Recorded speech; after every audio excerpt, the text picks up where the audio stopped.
ฮานางท่าให้แกงของเฮาซุกก่อนนะทุกคนเนาะเป็นบรรยากาศชิวๆตัวนี้ซีอ้อมโนสกูโอ้น่ากินเลยมันมีนางปนกับสิ้นเนาะทุกคนเนาะสิใส่อยู่นี่แล้วก็สิไปแกงวะหรือว่าจะได้นี่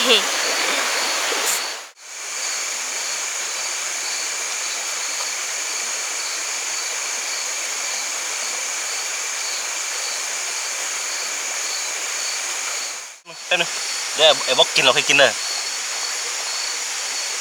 เราพองับก่อนนะ1 2 3กินได้จ้ะ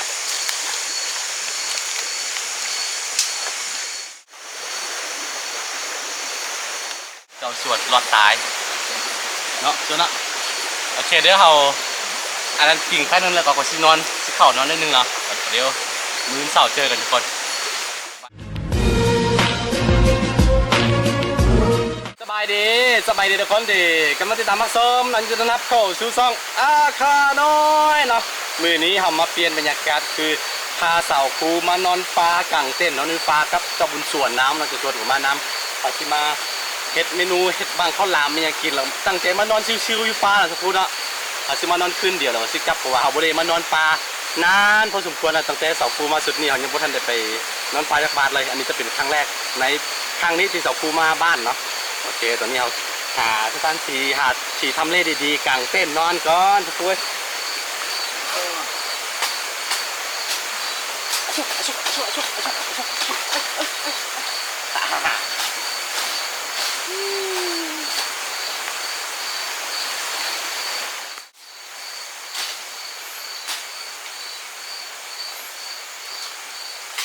ตอนนี้คือเอาซีก่อไฟก่อนเนาะก่อนอื่นต้องก่อไฟแบบนี้ก่อนตัวเวลามีสัตว์มีพิษมีอย่างมันซื้อบอกล้าเข้ามาหานะ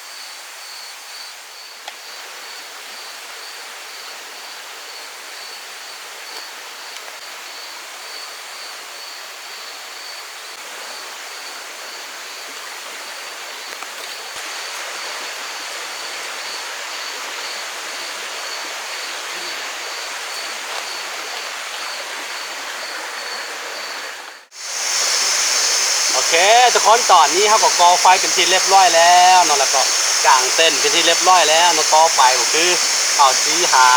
ตัดเอาใบไม่ไผ่แบบนี้เนาะที่มาเห็ดข้าวหลามก่อนเนาะก่อนอื่นเด้อโอเคไปกันนี่คือไม้เที่ยวที่ไปเห็ดบางข้าวหลามเวลานอนเนาะเวลานอนปลาแนะนำให้นอนใกล้ๆใส่น้ำแบบนี้มันถึงสะดวกเวลาเอาน้ำไปยังว่ากินน้ำนะแต่ว่านอนตามภูเขาที่ไกลจากน้ำเนาะมันค่อนข้างลำบากเวลาเฮ็ดอาหารกินเวลาเอาน้ำมาลำบาก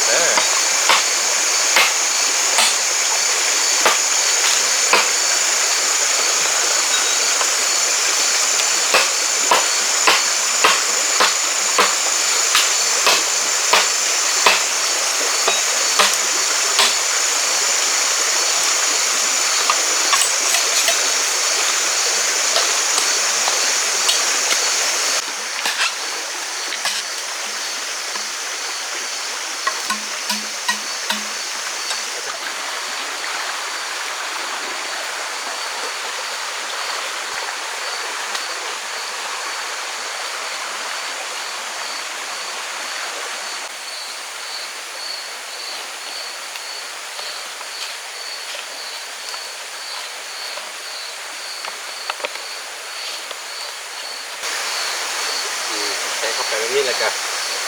ก็สารใส่ชอดแล้วก็เอานมใส่เลยนะคุณเนาะ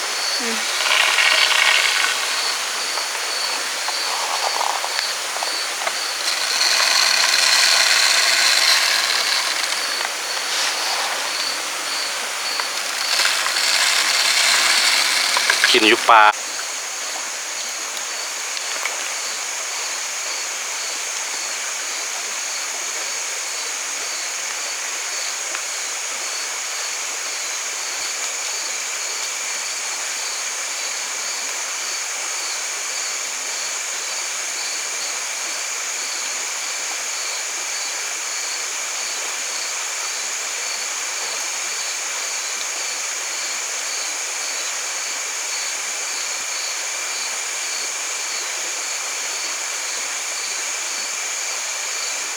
นี่ทุกคนเมนูในคืนนี้ของเราก็คือ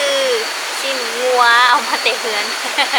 แต่ว่าเราเอามาปิ้งกินอยู่นี่เนาะแล้วก็ ปิ้งแล้วก็เฮ็ด อ้อแด อ้อ สอง แด เมนูเด้อ เออ ตอนนี้ 2 คนเห็นน้อยๆซื้อๆเอาใส่หนังมัน อันนี้เป็นสิปิ้ง อืม 2 เมนูตอนนี้เขาสิซอยตัวนี้ใส่กับนางอันนี้แล้วก็สิอ้อเนาะ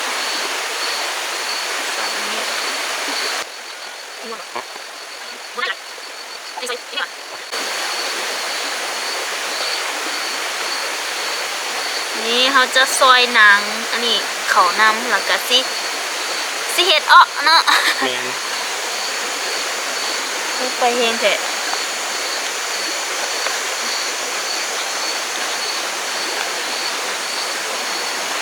ถือว่าเป็นกันมาผ่อนคลายซิวๆเนาะสักครู่เนาะ แมนอยู่เข้ม หลังจากที่ข้าบ่ได้มานอนปลาหลายมื้อแล้วหลายเดือนแล้วแหละ เดินเจอเลย มีอันรปภมานำนี่รปภท่านดีของเราเลย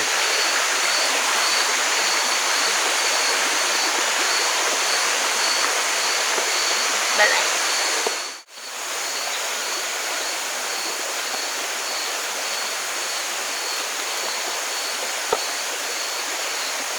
ตัวนี้สิอ้อมเนาะสักครู่โอ้น่ากินเลยมันมีนางปนกับเส้นเนาะสักครู่เนาะ แมนมีเส้นมีนางเขาจะซอยมะเขือแล้วก็หอมใส่ได้หนึ่ง ตัวนี้ได้ยินแต่เสียงน้ำไหลเพราะว่าเขานอนใกล้น้ำ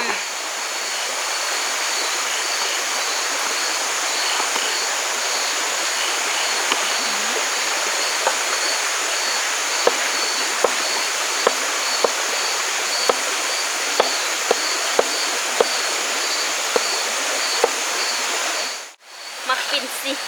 สักครู่บ่ค่อยมักแกง ก็เลยปิ่งเอาเนาะเอาเถอะ โอเค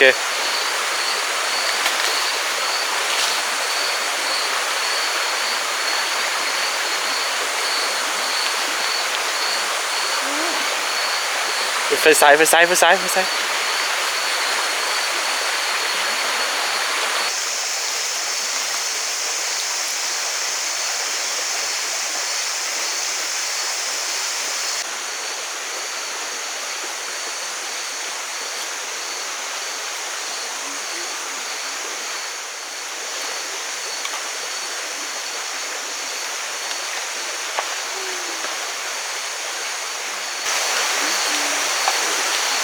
แก๊บนี่ก็ให้กินละรออาหารเขาทุกกันอย่างเดียวนะ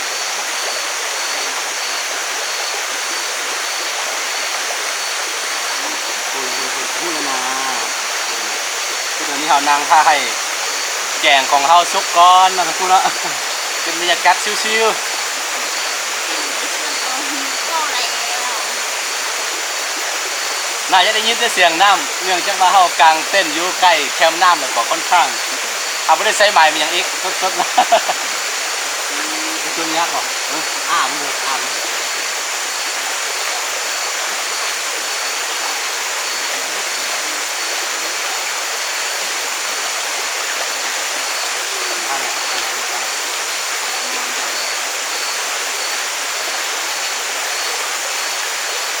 แล้วแกงฟดแล้ว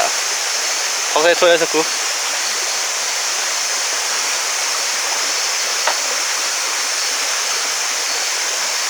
ก่อนเด้อระวังเด้ออันโลนี่คืออ้อลามเขา เดี๋ยวเนาะ สุดๆไปเลยยูน่ากินไม่อย่างสักครู่นั่น ปิ้งซีน เบิ้ง หมายหมด ได้อยู่ได้อยู่ได้อยู่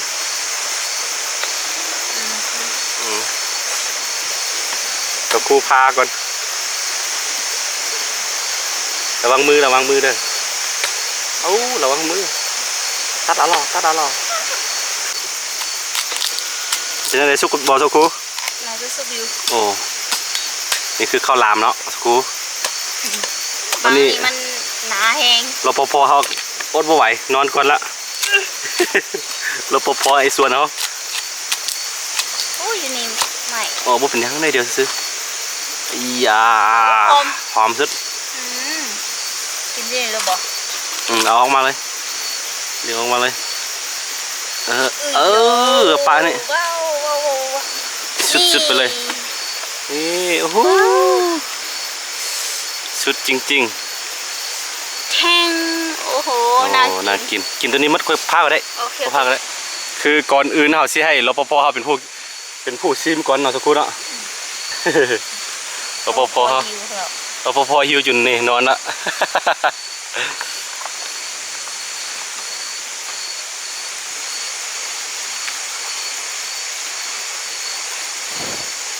รอแป๊บนึงเดินมาเป็นโอ้ฮัจิอยู่มาช่วยแป๊บนึงเดี๋ยวไอ้บอกกินเราเคยกินเลยเราพองับก่อนนะ1 2 3กินได้จ้ะ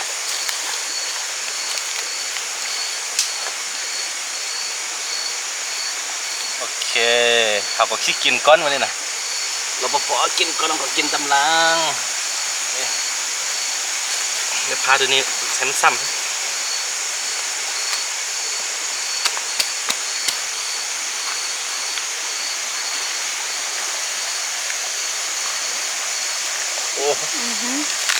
โอ้ส่วนกินหมดเลย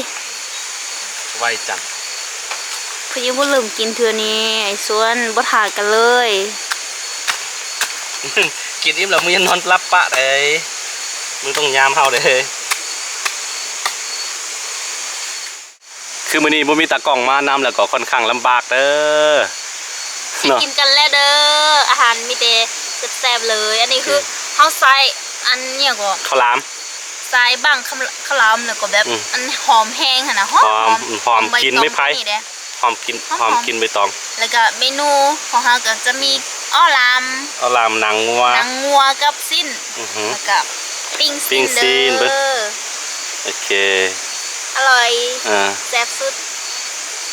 ไอ้เส้นกินแล้ว ล้วพอเขานี่เรียบร้อยตอนนี้กินน้ำซอส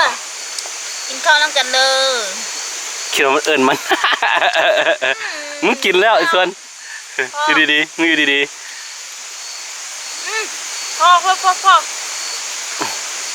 โอเคเขาสิกินข้าวกันเด้อ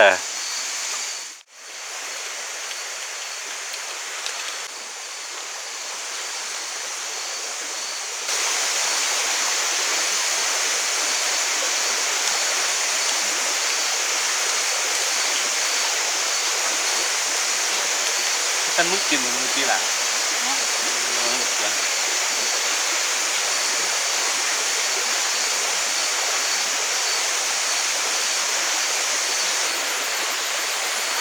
ส่วน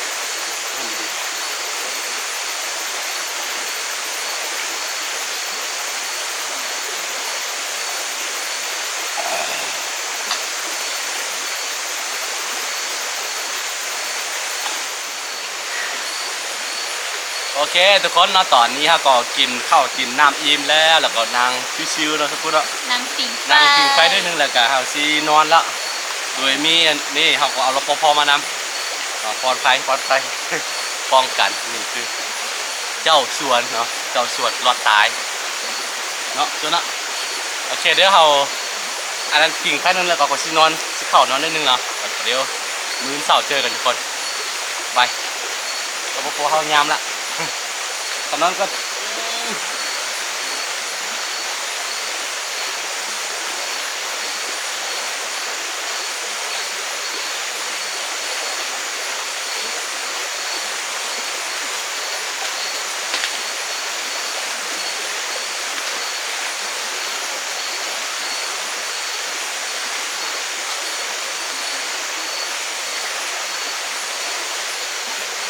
มาหมานี่นะ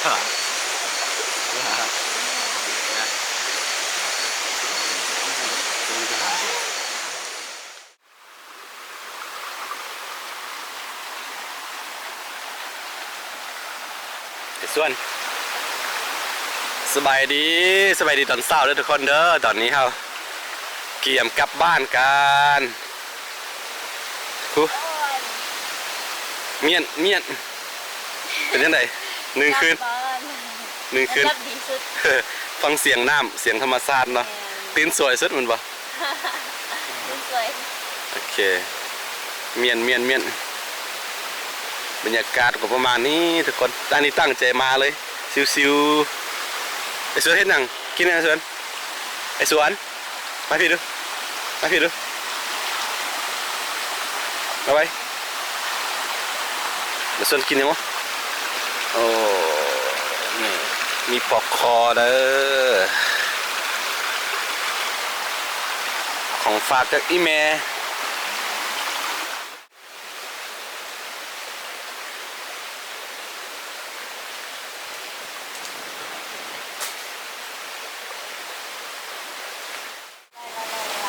ไล่มา ไล่ก็ไล่ยี่เลยทุกคนนะสำหรับคลิปนี่กะซิโบมีอย่างไรนะเป็นคลิปแบบบ้านๆบ่มีสาระอย่างไรเขาตั้งใจมาน อนป่า มันนอนปลาจะมาย่างให้เห็นบรรยากาศการนอนปลาว่ามันเป็นจังไดนะแต่ว่า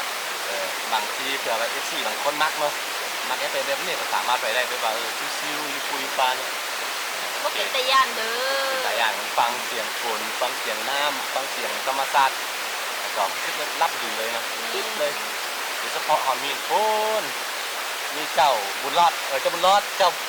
าสวนเนาะ ก็เสือนเฝ้า เฝ้าเป็นยามให้เนาะ มีอย่างเสียงกิ๊กมันหัวเห่าเลยปุ้มมันก็ปลอดภัยเนาะโอเคศิลาท่านผู้ชมไปท่านนี้ก็นอนเจอแล้วนี่คุณได้ทุกคนสบายดีแล้วก็ฝาก2 อันอาคา ให้ ยามี ดี แด เด้ออย่าลืมเข้าไปติดตามให้เด้ อันนี้ก็50,000แล้ว นี่50,000แล้วขอให้ ขอบใจ ขอบใจ FC ทุกคนที่ ติด ที่ตามมาตลอดแล้วก็คอยให้กำลังใจตลอดขอให้ FC ทุกคนอยู่ร่วมกันจนฮอด100,000ถึงบ้านไปเรื่อยๆเด้อ